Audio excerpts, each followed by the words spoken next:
Silence. Non pas le silence qui précède une tempête, mais celui qui lui succède. Le silence de la terre brûlée. Un silence où les derniers échos d'une réalité qui s'effondre restent encore suspendus dans l'air. C'est de tels silences que naissent les cauchemars les plus tenaces. Des cauchemars qui ne hurlent pas, mais qui chuchotent.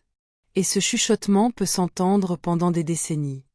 Cette histoire ne commence pas par une explosion, mais par une lente et méthodique retraite du monde.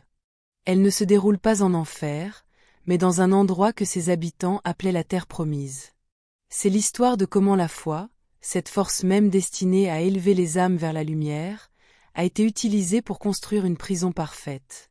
Une prison pour les esprits, pour les corps, pour des générations entières. C'est l'histoire de la famille.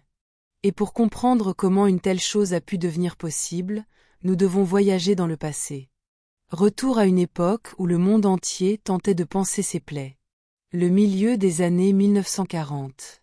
La Nouvelle-Zélande, une nation loin des épicentres du conflit mondial, mais profondément marquée par ses conséquences.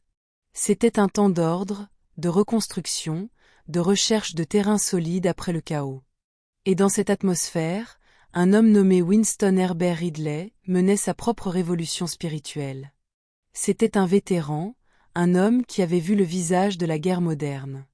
Il portait en lui la discipline du soldat et l'esprit en quête de quelqu'un qui avait contemplé l'abîme.